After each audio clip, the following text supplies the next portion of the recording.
दिनांक 10 जुलै 2025 वार गुरुवार या दिवशी आलेली आहे यंदाची आषाढ शुक्ल पौर्णिमा आणि आपण सर्वजण आषाढ शुक्ल पौर्णिमेचा दिवस दरवर्षी गुरुपौर्णिमा म्हणून साजरा करत असतो. या वर्षीचा योगायोग गुरुवारीच गुरुपौर्णिमा आलेली आहे. बुधवारी 9 जुलै 2025ला उत्तर रात्री 1:36 आषाढ पौर्णिमेचा प्रारंभ होत आहे आणि गुरुवारी उत्तर रात्री 2:06 ही पौर्णिमा संपणार आहे. गुरुपौर्णिमेला गुरुपूजन करण्याची पद्धत आहे. गुरुपूजन म्हणजे गुरुची पाद्यपूजा करणे. मात्र गुरुपूजन म्हणजे केवळ गुरुची पाद्यपूजा करणे अथवा गुरुला वाकून नमस्कार करणं असं मुळीच नाही. गुरुला नमस्कार करणे अथवा गुरुचा आदर राखणे हे जरी महत्त्वाचं असलं तरी हे खरं गुरुपूजन नक्कीच नाही. कारण खऱ्या गुरुला अशा दिखाव्याची मुळीच गरज नसते. गुरुपूजनाचा खरा अर्थ आपल्या गुरुने दिलेले ज्ञान आत्मसात करणं, गुरुकडून मिळवलेलं ज्ञान आचरणात आणण्याचा प्रयत्न करणं, गुरुने दिलेल्या ज्ञानामुळे आपलं जीवन यशस्वी झालं यासाठी सतत गुरुबद्दल कृतज्ञ असणं, या कृतज्ञतेपोटी गुरुची सेवा आणि आदर करणं म्हणजे खरं गुरुपूजन. अशा प्रकारच्या गुरुपूजनातून गुरुला खरी गुरुदक्षिणा मिळत असते. कारण जेव्हा शिष्याची प्रगती होते तेव्हा ती पाहून गुरुला खरा आनंद होत असतो. खऱ्या गुरुसाठी हा एक प्रकारचा सन्मानच असतो. गुरुचे कार्य. गुरुचे कार्य हे एक महान कार्य आहे. आपल्या शिष्याच्या भल्याचा विचार करून त्यांना आपल्याजवळील ज्ञान आणि अनुभव निरपेक्षपणे आणि प्रामाणिकपणे देणे हे गुरुचे खरे कार्य असते.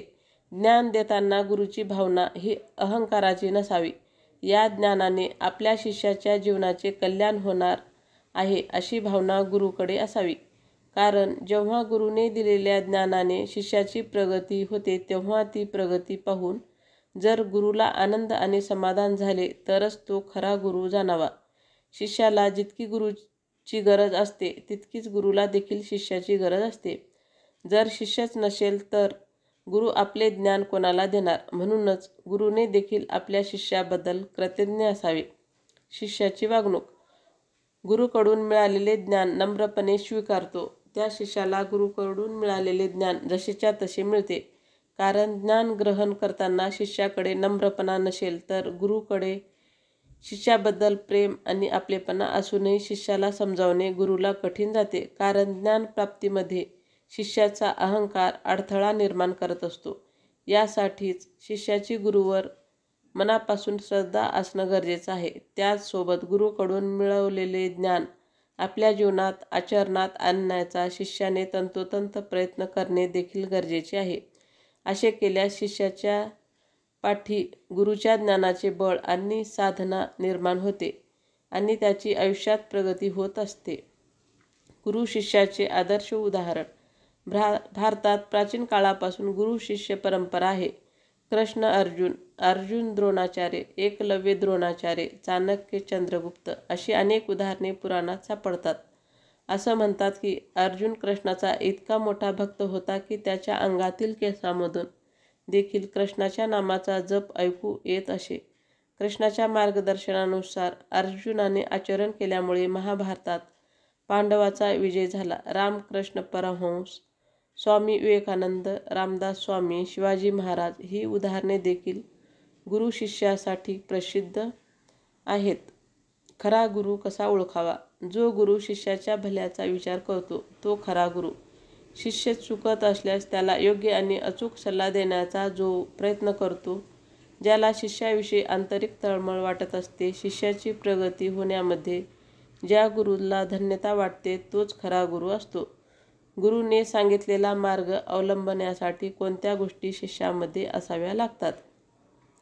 गुरुने सांगितलेल्या मार्गावर मार्गक्रमण करण्यासाठी शिष्यामध्ये नम्रपणा, गुरुबद्दल आदर, विश्वास आणि प्रेम, गुरुने सांगितल्याप्रमाणे आचरण करण्याची इच्छा, गुरुचा वारसा पुढे चालविण्याची तळमळ असणं गरजेचं आहे. जीवनात गुरु असणे गरजेचे आहे का? गुरु त्यांच्याजवळील ज्ञान आणि अनुभवातून शिष्याला मार्गदर्शन करत असतात. जीवन जगत असताना या ज्ञान आणि अनुभवाची प्रत्येकाला गरज असते. स्वानुभवातून शिकण्यापेक्षा एखाद्या तज्ज्ञ व्यक्तीचा सल्ला घेतल्यामुळे जीवनातील समस्या लवकर सोडवता येतात आणि जीवन सुखी समाधानी होते. थोडक्यात जीवनात गुरुशिवाय तरणोपाय नाही. म्हणूनच जन्म देणारी आई असो अथवा आध्यात्मिक मार्गदर्शन करणारे सद्गुरू असोत, खरा गुरु मिळणं ही भाग्याची गोष्ट आहे. ज्याच्या जीवनात खरा गुरु अथवा सद्गुरू आहे त्याचे जीवन यशस्वी झाल्याशिवाय राहणार नाही. मात्र शिष्याला गुरुप्रती कृतज्ञता आणि श्रद्धा असणे गरजेचे आहे. यासाठीच गुरुपौर्णिमेचे महत्त्व प्रत्येकाला माहीत असणे आवश्यक आहे. हा माहितीपूर्ण व्हिडिओ अगदी शेवटपर्यंत पाहिल्याबद्दल धन्यवाद.